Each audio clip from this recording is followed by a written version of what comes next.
You know, in this event we're doing, the showcase, you know, as I, you know, just being around basketball a lot, we always talk about how that's a lack of a presence of not being skilled at certain levels. And when I came and talked to you about the idea, I was like, man, what if, you know, the craft can be looked at from a different lens? Because you know, we talked about different levels of Division I, Division II, Division III. Right. And I think with the travel season, I think it's just isolated to the upper tier of Division I colleges. D2, Right. D3 don't get a chance. The kids don't even know about those different That's right. schools.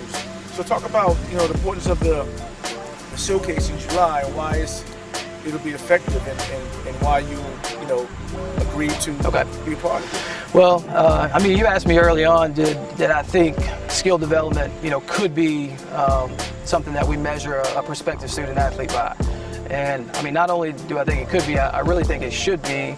I was looking at some statistics not too long ago. 40% of men's college basketball players, you know, 40% of Division I college basketball players, they will have transferred 40% of the time by the end of their sophomore year.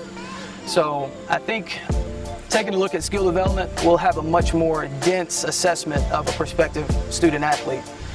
We're not just looking at things like height, can he shoot it, can he dribble it, speed, agility, you know, those things are definitely important, but that 40% transfer rate to me was kind of alarming, because I think a lot of times, you know, coaches, they see these tangible things that a player can bring to the table. But 40% of transfer rate tells me, you know, maybe the player is not meeting the coach's expectations, and maybe the coach is not meeting the player's expectations. But, you know, we've got to have more of a depth to assess a player, and we talk about skill development. It's not necessarily just meaning, you know, you got to have a better crossover, you got to have a better jump shot. What is your basketball IQ like? What is your situational awareness like? Are you a problem solver? You know, I think if those things can, if we can determine those things about a student athlete, then that 40% number may shrink. And it may give a kid that was overlooked an opportunity to fill those roles and have a more meaningful collegiate basketball career. 40%, I didn't know that. 40%. That's even 4 out of 10 kids. 10 kids are being recruited, so 10 kids get signed. 4 out of 10 leave because it wasn't the right fit. Wasn't the right fit. You know, and then, you know, you figure they've been there 1 or 2 years, that could stunt their growth and development.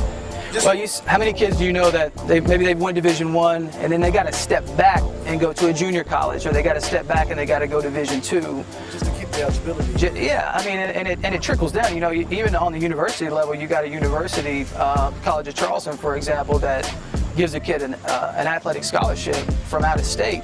That costs a lot of money, and then for a kid to be there for 3 or 4 months and then go and take an opportunity that he should have taken in the first place, maybe, you know, those things, they're impactful. I mean, they're impactful decisions.